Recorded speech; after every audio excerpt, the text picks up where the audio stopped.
అంతకంటే ముందు మందిరం కట్టాను, చాలా సంతోషించేవాడు. ఆ కార్యక్రమాలకు ఆయన్ని ఆహ్వానించేవాడు. ఆ సంతోషాన్ని వ్యక్తపరిచేవాడు కాదు.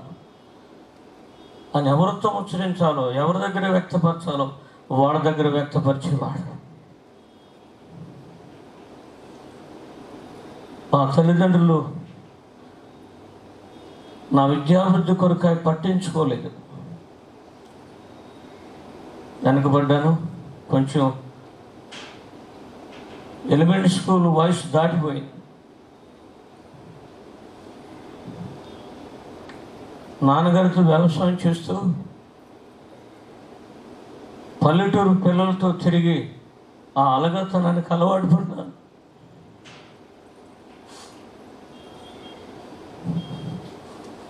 నాకు తెలియకుండా నన్ను పట్టించుకొని జంగారెడ్డిగూడ హై స్కూల్లో చేర్పించాను. జంగారెడ్డిగూడెం ప్రైవేట్ హాస్టల్లో చేర్పించాను. అక్కడ భోజనం అంత అనుకూలంగా లేదని మళ్ళా కోయిలగూడెం గవర్నమెంట్ హాస్పిటల్లో చేర్పించాను. అక్కడ హాస్టల్లో చదువుతుండగా విద్యాబుద్ధులు నేర్చుకుంటూ ఉండగా దైవికంగా నన్ను మలుచుకున్న అన్న హాస్టల్లో చదువుతుండగానే ఒక పెట్రోల్ బాక్స్ లైట్ ఇచ్చి, ఆ రోజుల్లో ఇళ్లలో కరెంట్లు లేవు,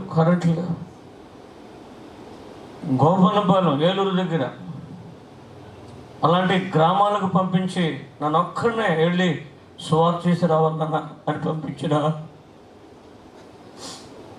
నన్ను ప్రసంగికుని చేసిన, బోధకుని చేసిన. ఒకసారి ప్రతికోళ్ళకి పంపించారు. అక్కడ మాట్లాడుతుంటే శిఖామణి గారు మాట్లాడుతున్నారని చాలామంది పరిగెత్తుకొని వచ్చారు. ఈ మాట నాకు చెప్తే చాలా సంతోషపడ్డాడు. అవునా, తెర వెనక నిన్ను పెట్టి నేను ప్రసంగించే అవకాశం నీకు ఇస్తే నేనే మాట్లాడుతున్నానంటారు అని సంతోషపడేవాడు. నన్ను గాయకుడిని చేసిన అన్న, ప్రసంగికుడు చేసిన అన్న, విజయవాడ ఒక ప్రాంతంలో ఒక భాష ఫెలోషిప్కి నాయకుడిని, ప్రసంగికుడిని. నేను నాయకత్వం వహించి అడ్మినిస్ట్రేట్ చేయాలి, నేనే ప్రసంగించాలి. నేను చెప్పినట్టు భాష ఫెలోషిప్ నాయకులందరూ చేస్తారు. ఇది ఎక్కడి నుంచి వచ్చిందంటే అన్న దగ్గర నుంచి వచ్చింది. అన్నే చెప్పలా, ఆయన చెప్పుకుండగానే ఆయనలో నుంచి అనేకమైన సుగుణాలు నేర్చుకునే స్థితి, పరిస్థితి. స్నేహితులారా, గొప్ప ప్రసంగుడి చేసిన అన్న, గొప్ప గాయకుడి చేసిన అన్న, చిన్న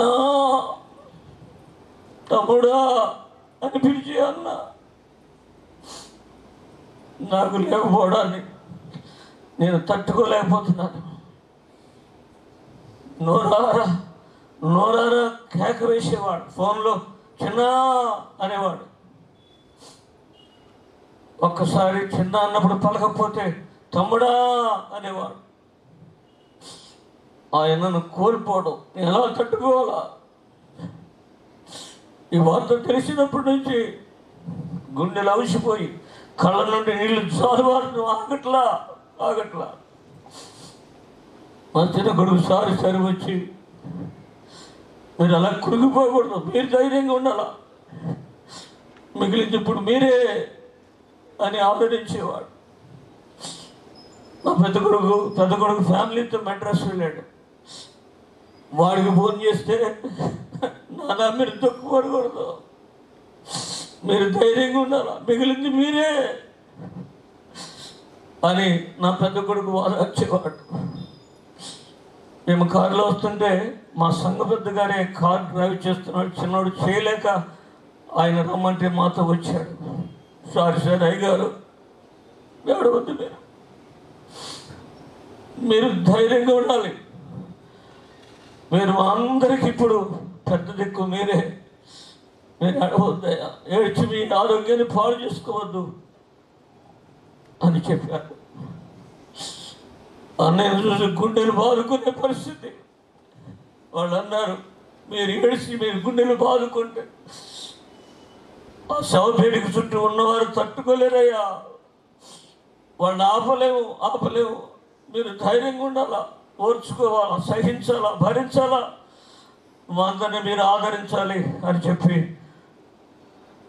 వాళ్ళకి చెప్పడాన్ని బట్టి నేను కొంచెం ధైర్యపరచబడ్డాను ఫీల్ అయ్యా. కనుక విద్యావృద్ధులు వెనకబడిన నన్ను విద్యావృద్ధులు నేర్పించిన అన్న, విద్యావృద్ధులు ఉండగానే పెట్రమాంసరెడ్డి ఇచ్చి సేవకు పంపించి సేవ నేర్పించిన అన్న, మంచి ప్రసంగికుని చేసిన అన్న, ఆయన ప్రసంగం బాణియే. కొన్నిసార్లు నేను ప్రసంగం చేస్తే అచ్చం శిఖామణి గారిలాగే మాట్లాడతారండి మీరు అనేవాడు. ఈ మాట అన్నకి చెప్తే ముచ్చలు పడేవాడు. ఈ మధ్య ఆయన కొంచెం దూరం ప్రసంగాలకు వెళ్లకుండా నన్ను పంపించేవాడు. అని ఈ ఊర్లో అద్భుతంగా దేవుడు వాడుకున్నాడంటే తప్పకుండా వాడుకుంటాడు నాన్న అని చెప్పి సంతోషపడ్డాడు. ఆయన పంపించిన ప్రతి స్థలంలో దేవుడు వాడుకున్నాడు. అన్న గురించి ఏం చెప్పను, ఎన్ని చెప్పినా ఎంత చెప్పినా తక్కువే. ఇక నా స్థాయిలో అన్న మాదిరిని ఎంచుకొని నేను అందరికీ పెద్ద దిక్కుగా ఒక ఆత్మీయమైన పాఠాలు అలవరుచుకొని బిడ్డలకి నేర్పిస్తూ జీవించడానికి మీరందరూ నా కోసం ప్రార్థన చేయండి. నేను విజయవాడలో ఉంటాను. విజయవాడలో కూడా సంఘములు కూడా ఆ విజయవాడ ఒక ప్రాంతం అంతటికి నేను బాధ్యత కలిగి ఉన్నాను. నా గురుతరమైన బాధ్యతలు నిర్వర్తిస్తూ మా కుటుంబాల బాధ్యతలు కూడా నేను స్వీకరించి వాటిని చక్కగా నెరవేర్చి దేవుని నామహిమ కొరకు జీవించి ధరించే ధన్యత దేవుడు నాకు కలుగు చేయాలని, అంత మంచి ఆరోగ్యాన్ని దేవుడు నాకు ప్రసాదించాలని కోరుతూ నా మాటలు ముగిస్తున్నాను. దేవుడి మాటలను మన కొరకు దీవించును గాక. ఆమేన్. చిన్నాన్నగారికి ప్రత్యేకమైన వందనాలు. చిన్నాన్నగారు చెప్పినట్లుగా వారు చదువు, ఇంకోటి మర్చిపోయారు, ఉద్యోగం, పెళ్ళి. బహుకాలము జీవించినను సుఖానుభవము లేక సమాధి సరిగా చేయబడకపోయి మొదటి జన్మదినము కంటేను మరణింటికి పోవుటకంటే ప్రలాపించి వారింటికి పోవుటకే నిందలు జరిగే వారింటికి పోవుటకంటే ప్రలాపించి వారింటికి పోవుటకే దేవుడు, నేను అనుకుంటా ఉన్నాను ఈ వార్త విన్నప్పుడు, పరలోకంలో గొప్ప ఆహ్వానాన్ని ఆ దైవజనుడికి దేవుడు ఇస్తున్నారు. దేవదూతలంతా లేచి గత రాత్రి వారికి ఆహ్వానం పలికారేమో అనిపిస్తూ ఉంది నాకు. ఈ జంగారెడ్డిగూడ యొక్క పేరు ఈ దేశవ్యాప్తంగా వ్యాపింపజేసిన దైవజనులు వారు. వ్యక్తిగతంగా నాకు చాలా ప్రియమైన వారు, నాకు చాలా సన్నిహితంగా ఉండేటువంటి వారు. నేను ఈ మధ్యకాలం మరొకసారి చాలాసార్లు పిలవాళ్ళు, చాలా సంవత్సరాలుగా వారితో ప్రభు గత రాత్రి వారిని పిలుచుకునే పర్యంతం విరామం లేకుండా విరివిగా ప్రభు సేవను ఘనంగా జరిగించి అనేక ఆత్మలను ప్రభు కొరకు నడిపించి అనేక సంఘాలను బలపరిచిన దైవ సేవకులు మన మధ్య నుండి ప్రభు పిలుపునందుకొని వెళ్ళారు. కుటుంబం మీద ఎంతో బాధ్యత ఉంది. ఆ బాధ్యతలను చక్కగా మరి కుటుంబం అందరూ తలాంతలు కలిగి ఉంటాయి. ఆ సంఘాలు అనేక మంది దీవించబడ్డారు. వ్యక్తిగతంగా మేము కూడా దీవించబడ్డాం. ఒక్క ఇన్సిడెంట్ చెప్పి నేను ముగిస్తాను. మా పాపను ఏఎంజీలో జాయిన్ చేయాలనుకున్నప్పుడు రాజమండ్రి బొమ్మూరులో సీట్స్ అయిపోయాయి. డైరెక్టర్ గారి లెవెల్లో 2-3 సీట్స్ ఉన్నాయని చెప్పారు. నేను వెళ్ళి ఫోన్ చేశారు. ఫోన్ చేస్తే వెంటనే మళ్ళీ CEO గారు ప్రిన్సిపల్ ఫోన్ చేసి సీట్ ఇవ్వండి అని ఏర్పాటు చేశారు. సో అనేక రీతిలుగా అలాగా మంచి దైవజనులు మమ్మల్ని సంఘాలను బలపరిచారు, వ్యక్తిగతంగా మమ్మల్ని బలపరిచిన హృదయపూర్వకమైనటువంటి అభినందనలు తెలియజేస్తున్నాను. ముఖ్యంగా ఈ విధంగా ఉన్నారు, పెద్ద పెద్ద ఆర్గనైజేషన్స్ లీడర్స్ ఉన్నారు, విద్యాపరంగా కానీ ఆర్థిక పరంగా కానీ వక్తృత్వంలో కానీ అనేక రంగాలలో చాలా ఆరితేరినటువంటి ప్రముఖులు ఉన్నారు చాలామంది. ఏడి సికామణి గారి యొక్క ప్రేమను అందుకోవడానికి నేను ఏ విధంగానూ తగిన వాడిని కాదు. నా స్తోమత ఏ మూలకు సరైనది కాదు. వాస్తవంగా చెప్పాలి అంటే సోదరులు జాన్సన్ గారు కానీ బిడ్డలు కానీ చెప్పారు, నేను ఒక పెద్ద సంస్థకు నాయకుడిని అని. నేను ఎందుకు అలా కనబడుతున్నానో నాకు తెలియదు, కానీ నేను ఒక చిన్న పరిచర్యను మాత్రమే చేస్తున్నాను. నేనేదైనా ఈ రోజున 10 మంది చేత శ్లాఘించబడడానికి లేక గౌరవించబడడానికి కారణాలు ఏవైనా ఉంటే నన్ను అర్థం చేసుకొని, నా దర్శనాన్ని అర్థం చేసుకొని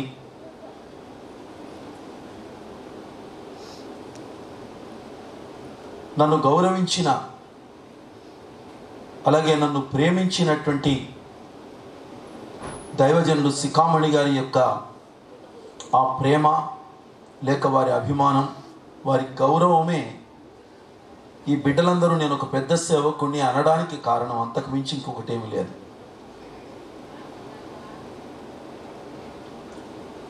నా దగ్గర ఉన్నటువంటి ఆర్థిక స్తోమతను బట్టి కానీ లేక నాకున్నటువంటి ఇంకేదో పెద్ద పరిచర్యను బట్టి కానీ వారు నన్ను ప్రేమించలేదు.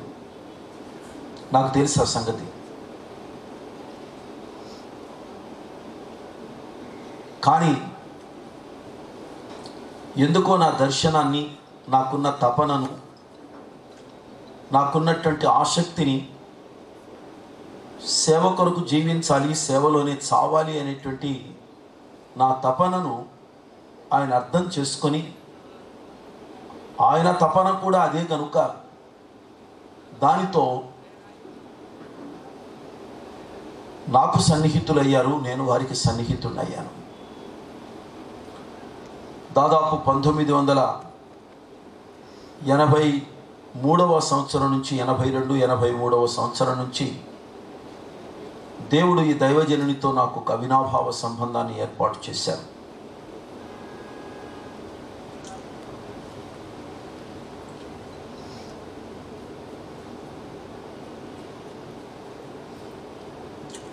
సేవ అనేది ఎప్పుడూ కూడా పూలబాటేం కాదు. ఎన్నో ఎత్తులు, ఎన్నో పల్లాలు, ఎన్నో ఒడిదుడుకులు, ముళ్ళబాటలు, కరుకు రాళ్లలో పయనించే జీవితాలు ఎన్నో ఉన్నాయి. వాటన్నిటినీ అనుభవించినటువంటి వ్యక్తులకు మాత్రమే తోటి వ్యక్తి యొక్క ఇబ్బంది కానీ, తోటి వ్యక్తి యొక్క ఇరుకు కానీ, వారి సమస్యలు కానీ అర్థమవుతాయి. అనుభవాలు ఏమీ లేకుండానే నాయకులైనటువంటి వ్యక్తులు చాలామంది ఉన్నారు ఈరోజు. వాళ్ళు కష్టాల్లో, ఇరుకుల్లో, ఇబ్బందుల్లో ఉన్నటువంటి వ్యక్తుల యొక్క బాధను కానీ, వేదనను కానీ అంతగా అర్థం చేసుకోలేరు. సికామణి గారు దేవుని సేవకులను అర్థం చేసుకోవడానికి, వారిని ప్రేమించడానికి, వారికి అండగా నిలబడడానికి, వారిని ప్రోత్సహించడానికి, వారిని బలపరచడానికి గల కారణాలు ఏవైనా ఉన్నాయి అంటే వారు ఇరుకుల్లో, ఇబ్బందుల్లో, కష్టాల్లో, చాలా ప్రయాసంలో గుండా దేవుని పైన ఆనుకొని ముందుకు అడుగు వేశారు. He had wonderful experience in his life. ఆయనకు స్వీయ అనుభవం ఉంది తన జీవితంలో. అనుభవం ఉన్నటువంటి వాడు తన అనుభవాలను రంగరించి పొయ్యగలిగినటువంటి వ్యక్తి, అనుభవాలను చుట్టూ ఉన్న వ్యక్తులకు చూపించగలిగిన వ్యక్తి కూడా. అదే ఆయన జీవితంలో నుంచి, తన అనుభవాల్లో నుంచినే అనేక మందిని ఆదుకుంటూ, ఆదరిస్తూ, బలపరుస్తూ నడిపించడం జరిగింది.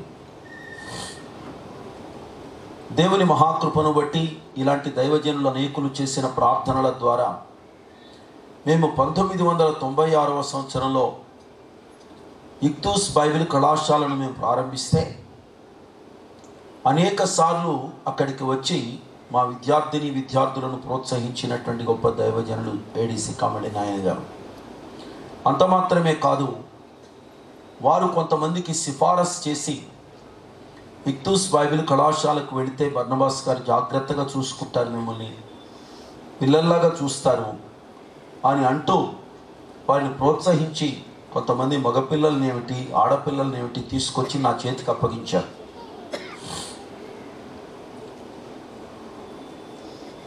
వారిని చాలా పురికొల్పుతూ ఉండేవారు. అంత మాత్రమే కాదు, వారు క్యాంపస్కు వచ్చిన ప్రతి సమయంలో ఎవరినైతే నా దగ్గరకు బైబిల్ కాలేజీకి పంపించారో వారిని దగ్గరకు చేర్చుకొని వారితో మాట్లాడి వారికి చేకూర్చేవారు ఆయన. అదేవిధంగా నన్ను కూడా ఒక సభ్యునిగా వారు అంగీకరించారు. వారి కుటుంబంలో ఒక వ్యక్తిగానే నేను భావించబడి ప్రతి దానికి, ప్రతి కార్యక్రమానికి వచ్చి ఆ కార్యక్రమాల్లోనికి హాజరైనప్పుడు మా పిల్లల వివాహ కార్యక్రమాల్లో కానివ్వండి, మా దగ్గర జరిగినటువంటి గ్రాడ్యుయేషన్ సెరమనీస్లో కానివ్వండి, మా దగ్గర జరిగినటువంటి ప్రతి కార్యక్రమంలో దైవజనులు సికామణి నాయన గారు ఉన్నారు. వారి యొక్క ప్రెజెన్స్ మాకు ఆశీర్వాదకరంగా, దీవెనకరంగా ఉంటూ వచ్చింది. ఆనందంగా దేవుని స్తుతిస్తూ ముందుకు అడుగులు వేయగలిగే కృప దేవుడిచ్చారు.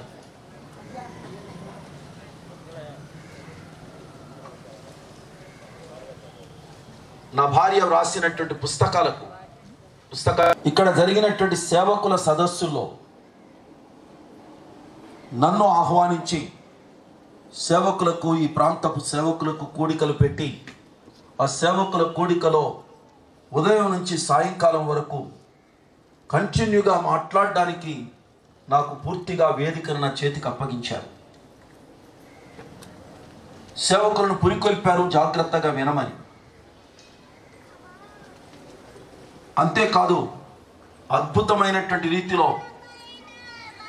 ఇక్కడ జరిగినటువంటి సేవకుల సమావేశాల్లో ఇంత చక్కగా, ఇంత అద్భుతంగా, ఇంత కదిలిక వచ్చినటువంటి నాకు ఎంతో అద్భుతమైన ప్రోత్సాహాన్ని ఇచ్చారు. సువార్త ఉంది. దేవునికి స్తోత్రం. నేను ఎందుకు ఈ విషయాన్ని ఇప్పుడు ఈ సమయంలో జ్ఞాపకం చేసుకుంటున్నాను అంటే, దైవజనుడుగా ఏడీసీ కామణయ్య గారు దేవుని యొక్క పిలుపును పొంది ముందుకు అడుగు వేస్తూ ఉన్నటువంటి సమయాల్లో ఒక్కొక్కసారి, ఎప్పుడైనా, ఎక్కడైనా ఆయన మొట్టమొదటి దినాల్లో నేను దీనికి తగిన వాడిని కాదని కానీ, లేకపోతే ఈ యొక్క పరిచర్యకు నాకు అంత అర్హత లేదని కానీ, ఒకవేళ ఎక్కడైనా తన సందేహాలను వ్యక్తం చేశారేమో నాకు తెలియదు. కానీ దేవుడు పిలిచిన పిలుపు చాలా అద్భుతంగా మానవ జీవితంలో నెరవేరుతుంది. అందరం కూడా నిజమైనటువంటి దేవుని పిలుపును పొందినటువంటి ప్రతి దైవ సేవకుడు ఆరంభంలో ఎగిరి గంతు వేసి దేవుని సేవలోనికి వచ్చారని నేను అనుకోవడం లేదు. వీఆర్ అన్ఫిట్ అని చెప్పి చెప్పకుండా వాళ్ళు రాలేదు. దేవుని యొక్క వాక్యంలో దైవజనుడైన మోషే ఉన్నాడు. నేను అన్ఫిట్ అని చెప్పాడు. కానీ దేవునికి అవసరమయ్యాడు, దేవుడు తయారు చేశాడు, దేవుడు నిలబెట్టాడు, వాడుకున్నాడు. అలాగే ప్రవక్త అయిన ఇర్మియా ఉన్నాడు. నేను బాలుడను, నాకు శక్తి చాలదు అన్నాడు. కానీ దేవుడు బలపరిచాడు.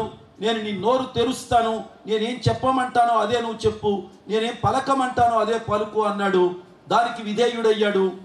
అద్భుతమైన రీతిలో బైబిల్ గ్రంథంలోని ఆశ్చర్యకరమైన ప్రవచనాలు ఇర్మియా ద్వారా నెరవేరినట్లుగా యిర్మీయా ప్రవచనాలకు ఉన్న విలువ మిగిలినటువంటి వాటికి అంతగా ఉండదు. అన్నిటికీ ఉంది కానీ విలువ. యిర్మీయా ఒక చాలా స్పెషల్ ప్రాఫెట్. అతడు దేవుడు నోరు తెరిచాడు వీళ్ళందరి నోరు. అదే రీతిగా నేను కూడా అనేక సార్లు దేవుని యొక్క పరిచర్యల విషయంలో సందేహించాను. I'm unfit to do your ministry, I'm unfit to speak about you. నిన్ను గురించి మాట్లాడడానికి నేను తగిన వాడిని కాదు, నాకు మాటలు రావు అని అంటున్నప్పుడు దేవుడు అద్భుతమైన రీతిలో, నువ్వు కాదయ్యా చేయాల్సింది, నీ టాలెంట్ నాకు అక్కర్లేదు, నీకున్నటువంటి నాలెడ్జ్ నాకు అక్కర్లేదు, నీకుండేటువంటి చాతుర్యం నాకు అక్కర్లేదు, నేనేం చెప్పమంటే నేను ఎప్పుడు ఏది ప్రేరేపిస్తే నువ్వు నాకు ఒక ఛానల్గా ఉండి నువ్వు పని చేస్తే చాలు అంటూ దేవుడు బలపరిచినందువలన ఆయన పరిచర్యలో నిలబడడానికి దేవుడు కృపించాడు. దేవుని పిల్లలారా, దైవజనులైనటువంటి ఏడి సికామణి గారి యొక్క నోటిని దేవుడు ఒకానొక రోజున అద్భుతంగా తన నోరుగా వాడుకోవడానికి, తన సాధనంగా వాడుకోవడానికి, తన యొక్క పాట పాడడానికి, తన మాట చెప్పడానికి, తన పక్షంగా ప్రవచనం చెప్పడానికి ఆ దైవజనుని నోరు తెరవబడింది. ఆనాటి నుండి దైవజనులైన ఏడి సికామణి గారి నోటి నుంచి వచ్చిన సందేశాలలో ప్రతి సందేశము స్వార్థతో ముడిపెట్టబడిన అద్భుతమైన సందేశం. గాస్పెల్ ప్రజెంటేషన్లో యేసుక్రీస్తును గురించి తేటగా ప్రజలకు చెప్పడంలో, క్రీస్తును గురించి ప్రజలకు వెల్లడి చేయడంలో ఆయనది ఒక అద్భుతమైన బాణి, అద్భుతమైన బాణి. దాని గురించి చాలా చక్కగా నోట్స్లు ప్రిపేర్ చేశారు, అద్భుతంగా మాట్లాడారు. ఎవరి ఎదుటైనా సరే ఆయన ఏమాత్రం కూడా నిర్మోహమాటంగా ప్రభువును గురించి చెప్పడానికి ఆయన పూనుకున్నాడు. నాకు ఈ 67వ వచనము నుండి జకర్యా పాడినటువంటి ఈ పాటలో ప్రభువును గురించినటువంటి అద్భుతమైన విషయాలు చాలా దీంట్లో ఉన్నాయి. దేవుడు ఎందుకు రక్షణ కలగజేశాడు, ఏ విధంగా విడిపించాడు, ఎందుకు యేసుక్రీస్తుని లోకానికి ఇచ్చాడు, ఎలాంటి రీతిలో పాపాలు క్షమించబడ్డాయి, ఏ విధంగా చీకటిలో ఉన్న వారికి వెలుగు ఉదయించింది, ఈ మాటలన్నీ కూడా ఈ సువార్తకు సంబంధించిన మాటలు. యేసు జన్మించడానికి ముందు జకర్యా పలికితే యేసుక్రీస్తు ద్వారా పిలుపును పొందిన దేవుని దాసులు యేసుక్రీస్తును గురించి లక్షలాది మంది ప్రజలకు ప్రకటన చేసి చివరి నిమిషం వరకు కూడా దాని గురించి తాపత్రయపడుతూ ముందుకు అడుగు వేశారు. 16వ తారీఖున మా దగ్గరకు వచ్చినప్పుడు ఆయన 2 పేపర్లు సేవకులందరికీ ప్రజెంట్ చేశారు. ఆయన ఒకటి ఆయన సాక్ష్యం, తాను ఏ విధంగా దేవుని దగ్గరకు వచ్చారు, ఏ విధంగా దేవుని పిలుపు పొందారు, ఆ తర్వాత ఏ విధంగా దేవుని పరిచర్య చేశారు, ఈ కార్యక్రమాన్ని అంతటిని గురించి వివరించే ఒక పేపర్ని, నా జీవితం ఇది, మీరంతా చదువుకోండి అంటూ సేవకులకు అందరికీ ఇచ్చారు. ఆ తర్వాత రెండవదిగా యేసుక్రీస్తు ప్రభు వారి యొక్క అవసరత ఏమిటి, రక్షణ ఎలా దొరుకుతుంది, సేవకులు సేవ చేయడానికి ప్రభువుని గురించి చెప్పడానికి తగినటువంటి ఒక 20 పాయింట్స్తో కూడినటువంటి ఒక పేపర్ని, క్రీస్తులో ఉన్న ఔన్నత్యాన్ని గురించినటువంటి పేపర్ని మరలా తిరిగి సేవకులకు ప్రజెంట్ చేశారు. వాటిని జాగ్రత్తగా మీరు యూజ్ చేసుకోండి అని వారికి చెప్పడం జరిగింది. దేవుని దాసుడు చాలా అద్భుతమైన రీతిలో ఆయన నోరు దేవుని కొరకు తెరవబడింది. దేవుని కొరకు పాడారు, దేవుని కొరకు మాట్లాడారు, దేవుని కొరకు ప్రవచించారు, దేవుని యొక్క సందేశాన్ని అందించారు, సేవకులను పురికొల్పారు. ఆ ఉత్తమమైన దైవజనుడు మన దగ్గర లేరు, కానీ ఆయన ద్వారా విన్న మీరున్నారు, నేనున్నాను ఇక్కడ. ఆయన పరిచర్యను ముగించి ఆయన వెళ్ళవలసిన ఇంటికి వెళ్ళిపోయాడు. మిగిలిన పరిచర్య చేయవలసిన ధర్మం మనకుంది. ఒక వ్యక్తి వెళ్ళిపోయినందువలన పరిచర్య ఆగదు. ఆ వ్యక్తి ఎవరినైతే పురికొల్పారో, ఎవరినైతే ప్రేరేపించారో, ఎవరి బ్రతుకులో ముద్రలు వేసి వెళ్ళారో వాళ్ళు ఆ పరిచర్యను కొనసాగించవలసినటువంటి అవసరత ఉంది. ఈ రోజున ఇక్కడ వారి యొక్క భౌతిక దేహం ఇక్కడుంది. మీరందరూ వీక్షించడానికి, శ్రద్ధాంజలి ఘటించడానికి ఇక్కడికి వచ్చారు. పైన పూలు చల్లడం మాత్రమే కాదు మన శ్రద్ధాంజలి. గుండెల్లో ఒక తీర్మానం చేసుకొని మీరు ముందుకు వెళ్ళి, దేవుని రాకడ గడియల దగ్గరకు వచ్చేస్తున్నాయి, ప్రభు యొక్క ఆగమనపు వేళ సమీపిస్తుంది, ప్రస్తుత పరిస్థితులను గురించి చివరి వర్తమానంలో చాలా చక్కగా చెప్పారు. రాజుల గుండెలు అదురుతున్నాయి, సమాజం భయపడుతుంది, అందరూ కూడా ఆందోళన చెందుతున్నారు. ఇది ఈ కాలపు ప్రస్తుత పరిస్థితి, మన మీద గొప్ప బాధ్యత ఉంది అంటూ వారు మాట్లాడారు. అదే బాధ్యతలను మనం కూడా స్వీకరించి బాధ్యతాయుతంగా పనిచేస్తేనే అది నిజమైన నివాళి అవుతుంది. ఆ అంకిత భావంతో ప్రతి ఒక్కరు ముందుకు అడుగు వేయాలని నేను కోరుతున్నాను. చివరిగా నేను చెప్పబోయేటువంటి మాట ఏమిటంటే, 2వ తిమోతి పత్రిక ప్రతి ఒక్కరూ జాగ్రత్తగా సునిశ్చితంగా మీరంతా చదువుకోవాలని నేను కోరుకుంటున్నాను. ద సెకండ్ తిమోతి, ఆ 2వ తిమోతి పత్రిక దైవజనుడైన పౌలు గారు రాసినటువంటి వీడ్కోలు పత్రిక, చివరి పత్రిక. అది పౌలు గారి యొక్క చివరి మాటలు దాంట్లో ఉన్నాయి. అందుకే నేను చెప్పాను, ఆయన అందించిన చివరి మాటలు కూడా ఒక 18 నిమిషాలు మాత్రమే వీడియో పెట్టి మేము దాన్ని పోస్ట్ చేయడం జరిగింది. ప్రతి ఒక్కరు వినాలని మరొకసారి నేను మీకు చెప్తున్నాను. ఇక్కడ పౌలు భక్తుడు తిమోతి పత్రికలో రాసినటువంటి 4 అధ్యాయాలలో తన చివరి మాటలను ఆయన చాలా అద్భుతంగా పేర్కొన్నాడు. చాలా అద్భుతంగా. మొదటి అధ్యాయంలో ఆ క్రీస్తు యేసు మరణమును నిరర్ధకము చేసి జీవమును అక్షయతను సువార్త వలన వెలుగులోనికి తెచ్చాడు అని చెప్పాడు. కాబట్టి క్రీస్తు యేసు ద్వారా మరణము నిరర్ధకము చేయబడింది, ఆ స్థానములో జీవం వచ్చింది, అలాగే అక్షయత వచ్చింది అని చెప్పాడు. 2వ అధ్యాయములోనికి వచ్చినప్పుడు, నా సువార్త ప్రకారముగా దావీదు సంతానములో పుట్టి మృతులలో నుండి తిరిగి లేచిన యేసు క్రీస్తును జ్ఞాపకం చేసుకో. మనము క్రీస్తుతో కూడా చనిపోయిన వారమైతే ఆయనతో కూడా బ్రతుకుదుము, సహించిన వారమైతే ఆయనతో కలిసి ఏలుదుము అని చెప్పాడు. మరణాన్ని గురించి భయపడుతూ రాయలేదు ఆ మాటలు. మనం తిరిగి బ్రతుకుతామని రాశాడు. అంతేకాదు, మనం ఏలుబడి చేస్తాము అని రాశాడు. దేవునికి స్తోత్రం. దేవుని పిల్లలారా, పౌలు యొక్క చివరి మాటలు, మనం బ్రతుకుతాము, మరణము నిరర్ధకం చేయబడింది, తిరిగి మనం బ్రతుకుతాము, మనం బ్రతకడం మాత్రమే కాదు, మనం అందరం ఏలుబడి చేస్తాం అనేటువంటి గొప్ప మాటలను దైవజనుడైనటువంటి పౌలు భక్తుడు ఆ మాటల్లో పేర్కొన్నాడు. తిరిగి 3వ అధ్యాయములోనికి వచ్చినప్పుడు, 3వ అధ్యాయములో చివరి దినాలను గురించి మాట్లాడుతూ, అంచె దినాలు వచ్చేసాయి, అంచె దినాల్లో జనాలు ఈ విధంగా అనేక రకాలైనటువంటి అస్తవ్యస్తమైన జీవిత విధానాల్లోనికి వెళ్ళిపోతారు అని చెప్తూ ఒక అద్భుతమైన మాట తన ఆత్మీయ కుమారునికి చెప్పాడు. మీరు కూడా జాగ్రత్తగా వినాలని కోరుతున్నాను.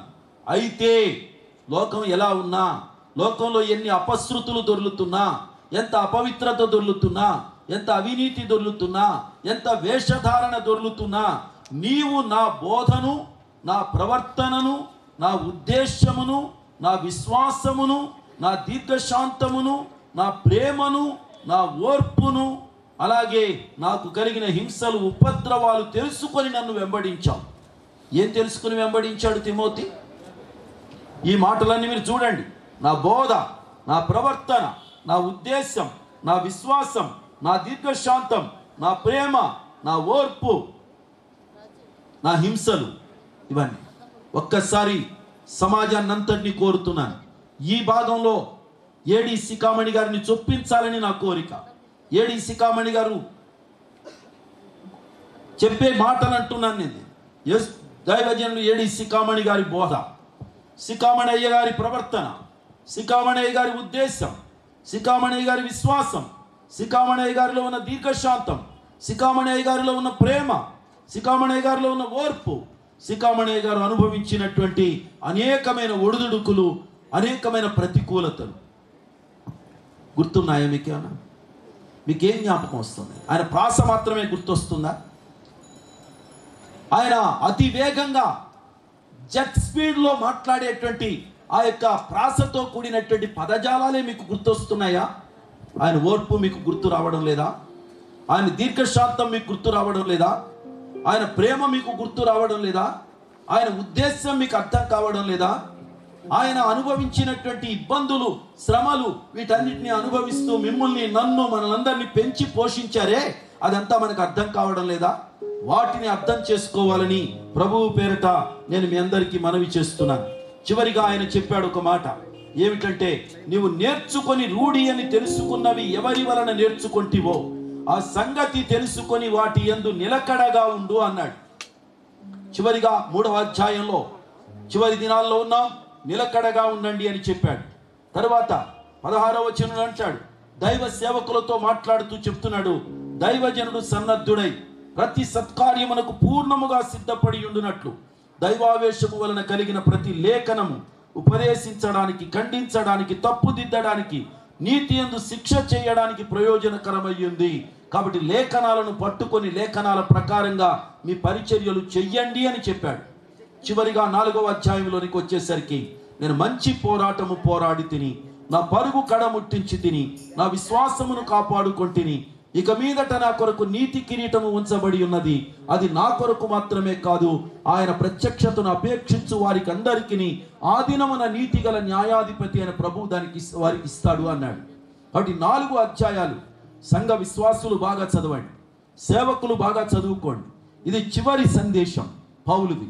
అలాగే దైవజనుడైనటువంటి ఏడి సికామణి నాయన గారు కూడా ఇదే విధమైనటువంటి సందేశాన్ని మనకు మిగిల్చి వెళ్ళారు. ఆ సందేశాలు జాగ్రత్తగా చదువుకుంటే మీ విశ్వాసం బలపడుతుంది, మీ పరుగును తుదముట్టించాలి అనేటువంటి తపన మీలో పెరుగుతుంది. ధైర్యంగా మీరందరూ ముందుకు అడుగులు వేయడానికి వీలవుతుంది. చివరిగా ముగింపులో ఒక మాట చెప్తాను. కుటుంబానికి, నా సోదరులకు అందరికీ నేను చెప్పేది ఏంటంటే, 1976వ సంవత్సరంలో నేను దేవుని సేవా పరిచర్యలోనికి అడుగు పెట్టాను. సేవలో నాకేమీ ఓనామాలు రావు, నాకున్నది ఒక పిలుపు మాత్రమే. ఆయన పిలుపుకు లోబడి దేవుని పరిచర్యలోనికి అడుగు పెట్టాను. నా వెనక నన్ను ప్రోత్సహించేవాళ్ళు కానీ, నన్ను సరి అయిన రీతిలో బలపరిచేవాళ్ళు కానీ లేని రోజులని. నేను ఒక అన్య కుటుంబంలో నుంచి ప్రభు అయిన యేసుక్రీస్తు దగ్గరకు వచ్చాను. క్రీస్తు యేసును రక్షకునిగా నేను అంగీకరించాను. అనేక మంది నా బంధువులు, నా మిత్రులు, నా వాళ్ళందరూ కూడా క్రీస్తును నేను నమ్ముకోవడం వలన నన్ను కొంచెం దూరంగా పెట్టారు. దేవుని సేవకు సమర్పించుకున్న తర్వాత మరింత దూరం అయ్యాను నేను. ఆ పరిస్థితుల్లోనే దేవుని సేవా రంగంలోనికి అడుగు పెట్టడం జరిగింది. ఆ సమయానికే నాన్న, అమ్మ కూడా ప్రభువుని విశ్వసించారు. వారు కూడా నాకు అభ్యంతరం ఏమి చెప్పలేదు. మొట్టమొదట సేవలోనికి వద్దులే అన్నారు నాన్నగారు, ఏదైనా ఉద్యోగం చేసుకోమన్నారు. కానీ దేవుని పిలుపుని యొక్క ఆంతర్యాన్ని గురించి మాట్లాడినప్పుడు నాన్న దానికి ఏమీ అభ్యంతరం చెప్పలేదు. సేవలోనికి అడుగు పెట్టే సమయంలో వారే నాకు కొంచెం ఒక 25 కిలోల బియ్యాన్ని ఇచ్చి ఒక చిన్న గది అద్దెగా తీసుకొని వెళ్ళి ఎడ్ల బండి మీద నన్ను తీసుకుని వెళ్ళి అక్కడ దించేసి వచ్చేసారు. 3 మాసాలకు నాన్నగారు చనిపోయారు. ఇక ఆధారం అంటూ ఏమీ లేదు. ఆ సమయంలో మాకు సొంత ఇల్లు లేదు. ఆ టైంలో అమ్మ, నేను అద్దె ఇంట్లోకి అమ్మని తీసుకువెళ్ళాలి అంటే కన్నవారి ఇంటికి వెళ్ళి దీపం చూడకుండా తీసుకురాకూడదు అన్నారు వాళ్ళు. మా మేనమామలు ఎవరైనా తీసుకువెళ్తారేమో అనుకుంటే, వాళ్ళు ఎందుకు తీసుకువెళ్ళం రా బాబు, మా బాధ్యత అది, కానీ మేము చెప్పినట్లు వింటే తీసుకువెళ్తామన్నారు. ఏం చేయాలి చెప్పండి అంటే, కనకదుర్గ గుడికి వెళ్ళి పూజ చేయాలి, కృష్ణలో స్నానం చేయాలి, అయితేనే తీసుకువెళ్తాం, లేదు అని. మేము యేసుప్రభు నమ్ముకున్నాం కదా, మేము అలా చెయ్యం మాయా అంటే, అలాగైతే కుదరదు అన్నారు. అంతేకాదు వారు చెప్పింది ఏంటంటే, మీరు మనం చెప్పినట్లు వినకపోతే మేము ఎవ్వరం తీసుకువెళ్ళం, నీ దిక్కున్న చోటికి తీసుకుపోమని చెప్పి వదిలేసి వెళ్ళిపోయారు. నేను బ్రతిమాలను, చర్చికి తీసుకువెళ్తాను, అవసరమైతే 3 రోజులు నిద్ర చేస్తుంది లేదా 7 రోజులు నిద్ర చేస్తుంది, మీరు తీసుకువెళ్ళండి, 1 గంట నేను తర్వాత మా అమ్మని నేను చూసుకుంటానంటే ఒప్పుకోలేదు. ఒంటరిగా తయారయ్యాం. కానీ దేవుడు చాలా అద్భుతమైన రీతిలో అనేక రీతులుగా ప్రోత్సహించారు. పలకరించినటువంటి వ్యక్తి అంటూ మాకెవరు లేరు. ఆ విధంగా చాలా ఇబ్బందికరమైన పరిణామాల మధ్యలో అమ్మను, తమ్ముడిని మా అక్క నిజామాబాద్ జిల్లా తీసుకువెళ్ళిపోయింది. నేను ఒంటరిగా మిగిలాను.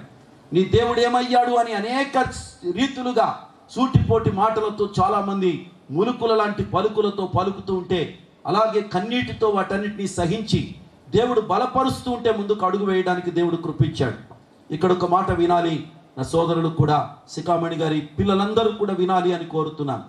దాదాపుగా నాన్నగారు చనిపోయిన తర్వాత జూన్ నెలలో నాన్న చనిపోయారు. ఆ తర్వాత 7 మాసాలకు సంఘం లేదు, ఏమీ లేదు, చాలా అయోమయ పరిస్థితులు. కానీ ఆ సమయంలోనే దేవుని యొక్క ప్రేరేపణ చేత ఒక మీటింగ్ పెట్టడానికి నేను నిర్ణయించుకున్నాను. దానికి నేనే స్వయంగా గాతలు తవ్వి ఒక పందిరి వేసి మీటింగ్ పెట్టడానికి నిర్ణయం చేసుకొని గాతలు తీస్తున్నాం. చాలా పెద్ద పందిరి, దీనికంటే డబుల్ ఉంటుంది ఏరియా. అంత పెద్ద పందిరి వేయడానికి పూనుకున్నాం సంఘం లేకుండానే. చేతులు బొబ్బలెక్కాయి. అవి పగిలిపోయి మట్టి వెళ్ళిపోయి చాలా బాధ కలుగుతుంటే నాన్న జ్ఞాపకం వచ్చారు. నాన్న జ్ఞాపకం రాగానే కళ్ళల్లో నుంచి నాకు తెలియకుండానే దారగా నీళ్లు కారడం మొదలుపెట్టాయి. పొలుగు మరలా వేయలేక అలాగే నిలబడిపోయాను నేను. ఆ సమయంలో అద్భుతమైన రీతిలో ఓ మైదానంలో ఉన్నాను, ఒంటరిగా ఉన్నాను నేను. మా తమ్ముడు కూడా అప్పటి వరకు ఉండి నీళ్లు తీశాడు, గోతుల్లో మట్టి తీశాడు. దాహం వేస్తుంది, నీళ్లు తీసుకురావడానికి వెళ్ళాడు. నేనేమో ఏడుస్తూ పొలుగు మీద అలాగే నిలబడ్డాను. ఎవరో వచ్చి నా చెవికి దగ్గరగా నోరు పెట్టేయి నాతో ఒక మాట మాట్లాడాడు. నేను నీకు లేనా, నేను నీ తండ్రిని కానా అని. నేను నీకు లేనా, నేను నీ తండ్రిని కానా. ఆ ఒక్క మాట నా జీవితాన్ని అద్భుతమైన రీతిలో బలపరిచింది, ప్రోత్సహించింది. ఈ రోజున నేను కొన్ని వేల మందికి తండ్రిగా మారడానికి అదే నన్ను బలపరిచింది. ఎందుకు ఈ వేదిక మీద ఇది గుర్తు చేస్తున్నాను అంటే, ఏడి సికామణి గారి లాంటి గొప్ప నాయకుడు మనకు లేడు, దొరకడం కష్టం. దొరకరు కూడా, దేవుని రాకడ దగ్గరకు వచ్చేస్తుంది, దొరకరు. అలాంటి మంచి ప్రేమ కలిగిన, సుహృద్భావం కలిగిన, శాంతము కలిగిన, ఓర్పు కలిగిన మనిషిని ఈ నామకు వందనాలు, స్తోత్రాలు చెల్లించు. తండ్రి, మా బతుకులు ఎన్నో ఒడిదుడుకులు, ఎత్తి పొలాలు సరిచేసి ఈ రాజుల మమ్మల్ని బలపరిచిందని బట్టి స్తోత్రాలు. మా తండ్రి అనేకులకి లేని ఆనందం, సంతోషమును ఈ దాక్షిణ్యమైన నాకు ఇచ్చినందుకే స్తోత్రాలు తండ్రి. ఎప్పుడో గతించిపోవలసిన నన్ను ఇంతవరకు ఆడుకుంటున్నారు. నాకు కావలసిన ఈవులను ఇస్తూ ఈ రాసులు మా తండ్రి భూమి మీద నన్ను ఉంచినందుకే స్తోత్రాలు. నేను ఇటు తిరిగి ఎక్కడికి వచ్చినా తండ్రి గారైనా నన్ను ఆదరించి దగ్గరికి వేసి నా దగ్గర డబ్బులు ఉన్నప్పుడు కూడా 150 ఛార్జీ కొట్టి తీసుకెళ్ళమని ఇచ్చేవాడు. అలాగనే మా బతుకులోను ఎన్నో అవంతరాలు ఏర్పడినప్పటికీ తండ్రి గారు మాకు తోడుగా ఉండి మమ్మల్ని నడిపించారు. వారి బిడ్డలాగా మమ్మల్ని మా సంఘాన్ని పోషిస్తూ నడిపిస్తూ ఉన్నారు. అనేక సంఘాల్లోనూ కొన్ని బాధ్యతమైన విధాల బాధల్లో నుండి తండ్రి గారు మమ్మల్ని బలపరిచారు. కనుక మేమందరము దేవుని పిల్లలు అని తెలుసుకోవటానికి తండ్రి గారు మాకు ఇచ్చిన ఆనందాన్ని బట్టి, సంతోషాన్ని బట్టి జ్ఞాపకం చేసుకుంటూ ఉన్నాం. ఎలాగ మాకు ప్రతి దినము వారి కొడుకులు, వారి కోడళ్ళు మమ్మల్ని కూడా ఎల్లప్పుడూ వారితో మాతో వారికి కలిసి తండ్రి గారి దగ్గరికి నేను కూడా వెళ్ళటానికి సిద్ధంగా ఉన్నానని ఒప్పుకుంటూ ఉన్నాను. ఆయన నేను బతుకుండగానే నన్ను తీసుకెళ్ళి నాయన, ఆయన ఉంటే నాకు అన్నీ మా కొడుకులకి, కూతుళ్ళకి ఎలా చేయని చెప్తారు. నన్ను తీసుకెళ్ళమని తాజాగా పడతామంటే నాకన్నా ముందు ఆయన గారిని తీసుకెళ్ళాడు.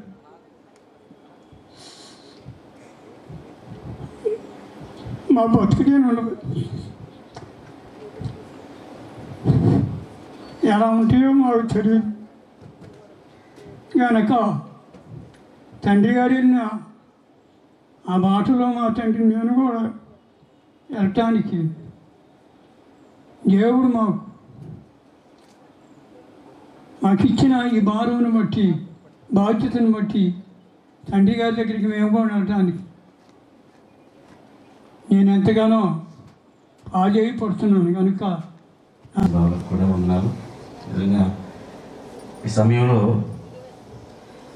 దైవజనుల గురించి నేను చెప్పేటంత వాడిని కాను. ఎందుకంటే ఆయన గురించి, దైవ సేవకులు ఎలాంటి వారి గురించి ఎన్ని చెప్పినా తక్కువే. నిజంగా ప్రభువు నాకు ఇచ్చిన భాగ్యాన్ని బట్టి నేను ఎంతో ప్రభువును స్తుతిస్తూ ఉన్నానండి. ఒక దినాన్ని ఒక అనుభవాన్ని చెప్పమన్నారు కాబట్టి అయ్యగారు అక్క తల మీద చేసి ప్రార్థన చేశారు. మేము చాలా ధైర్యపరిచారు. మేము సంతోషంగా ఎదురు చూస్తూ ఉన్నాం. నిజంగా ప్రార్థన ఎంత ఫలితాన్ని మా జీవితంలో అనుభవించాము. నా హృదయపూర్వక వందనాలు తెలియజేస్తున్నాను. నాకు ఈ అవకాశాన్ని ఇచ్చిన అన్న స్టీవెన్ అన్న గారికి, పాల్సన్ అన్నకి, జాన్సన్ అన్నకి, పీటర్ అన్నకి వందనాలు చెల్లిస్తూ ఉన్నాను. మరి ఈ సమయంలో నాన్నగారి గురించి మాట్లాడడం ఎంత మాట్లాడినా అది వర్ణనాతీతం. కానీ గొప్ప సేవ చేసి మన ముందు ఒక సవాల్గా నిలిచాడు. చార్లెస్ స్పర్జన్ గారు ఒక మాట చెప్పాడు, east or west, my heaven is best అన్నాడు. కనుక శ్రేష్టమైన దేశానికి నాన్నగారు వెళ్ళారు. మాత్రమే కాదు, మన ముందు ఒక మంచి సవాల్ విసిరి దేవుని సేవకు నమ్మకంగా చేయాలి, ఆత్మీయంగా ఎదగాలనే విషయాల్లో మన వెనక ఉండి ఆయన నడిపించి ఈ సికమ్మయ్య గారు వస్తున్నారని అంటే చుట్టుపక్కల ప్రాంతాల నుంచి తండోపతండాలుగా జనాలు వస్తూ ఉండేవాళ్ళు. ఈ రోజుల్లో అధునాతనమైనటువంటి మీడియాని బట్టి జనాలు వస్తున్నారేమో కానీ ఆ రోజుల్లో ఏ విధమైనటువంటి మీడియా సహకారం లేకుండానే దేవుని యొక్క